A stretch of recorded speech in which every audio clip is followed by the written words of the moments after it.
के बारे में पढ़ना है। सेमिनिफेरस ट्यूबल ये वाला स्ट्रक्चर जिसमें स्पर्म का फॉर्मेशन होता है। तो 1 से 3 होता है, तो 3 हमने बना लिया है, बट हम एक्सप्लेन एक को एग्जांपल लेके करते हैं। देखिए, सेमिनिफेरस ट्यूबुल के अंदर 2 सेल्स पाई जाती है। जो छोटी छोटी सेल्स है ना, इसको हम लोग सर्टोली सेल बोलते हैं। सर्टोली सेल का दूसरा नाम है सस्टेंकुलर सेल या फिर नर्ड सेल। ये क्या करती है? न्यूट्रिशन प्रोवाइड करती है। और ये जो बड़ी बड़ी सेल्स है ना, इसको हम लोग स्पर्मेटोगोनिया या फिर मेल जर्म सेल बोलते हैं।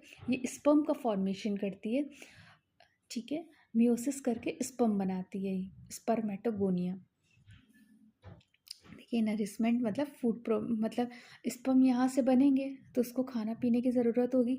तो ये जो नट सेल है ना, ये खाना पीना देगी। सर्टोली सेल, इसको नट सेल भी बोलते हैं, ये नरिशमेंट भी प्रोवाइड करती है। और सेमिनिफेरस ट्यूबुल के बाहर इंटरस्टिशियल सेल्स होती है।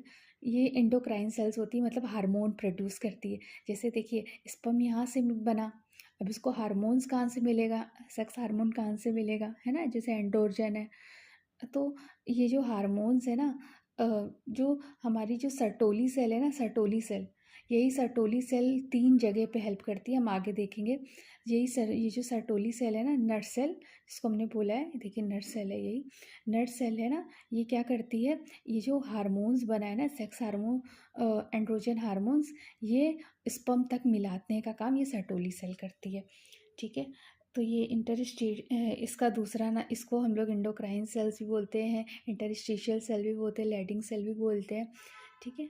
तो ये क्या करती है? Produce hormone testosterone, androgen. ये सेमिनिफेरस ट्यूबुल के बाहर है, ये सेमिनिफेरस ट्यूबुल के बाहर है ना इंटरस्टिशियल सेल। भाई हमने देख लिया है, चलिए हम आगे देखते हैं। केवल आपको ये थोड़ा सा करना है, बस यही वाला हम लोग पेश करेंगे, अच्छे से देख लीजिए। देखिए, सर्टोली सेल के बारे में पढ़ने जा रहे हैं। ये है हमारी सर्टोली सेल, सस्टेंकुलर सेल या फिर नट सेल बोलते हैं। इसका 3 फंक्शन है, 3 फंक्शन इसका याद रखिएगा। एक तो ये हार्मोन सेक्रेट करती है, अभी हम हार्मोन्स के बारे में बात करेंगे। नट सेल और नरिशमेंट, जैसे कि मैंने बोला था, फूड और ये सब प्रोवाइड कौन करता है? सर्टोली सेल करते हैं।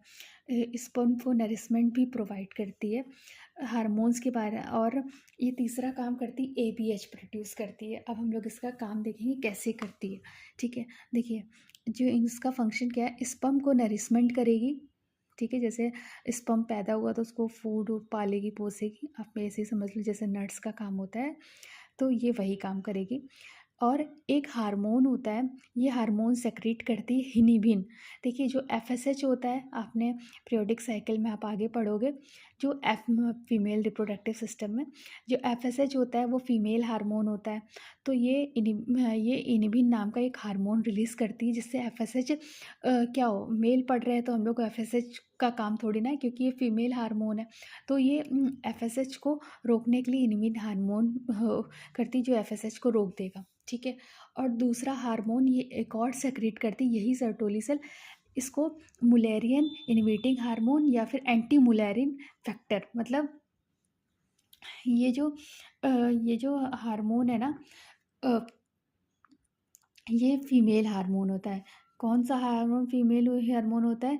मुलेरियन फैक्टर जो होता है ना, वो फीमेल के लिए होता है, इसीलिए ये एंटी मुलेरियन रिलीज़ करती है, ठीक है। या फिर इसका दूसरा नाम ये भी बोल सकते हैं, मुलेरियन इनहिबिटिंग फैक्टर भी बोल सकते हैं, ठीक है। मतलब ये रोकने का काम करती है ना, क्योंकि ये जो मुलेरियन होता है ना, वो फीमेल के लिए होता है, मेल के लिए एंटी मुलेरिन बोलो, मतलब उसी का उल्टा, या फिर मुलेरिन इनहिबिटिंग बोलो, ठीक है।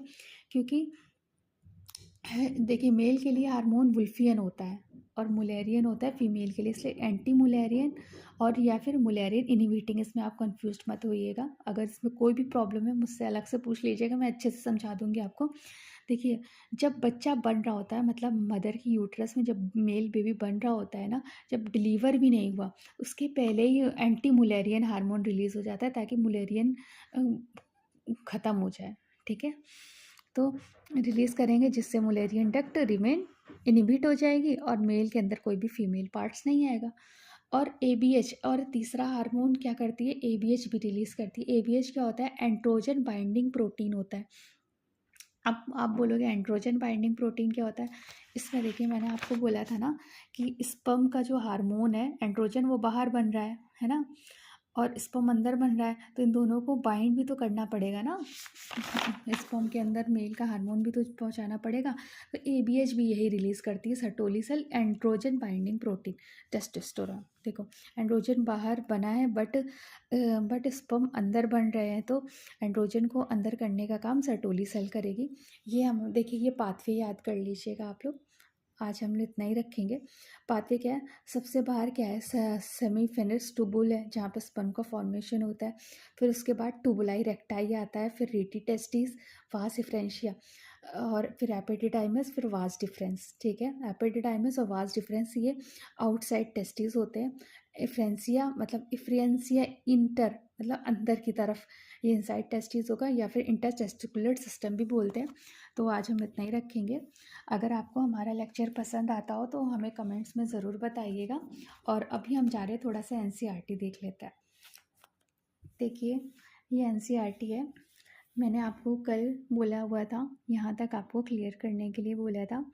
तो आज हम इसके आगे से पढ़ेंगे। देखिए the testis is covered by A dense covering, each testis has 250 compartments called testicular lobules. जो कंपार्टमेंट्स की बात करी थी ना टेस्टिकुलर लोब, वो 250 होते हैं।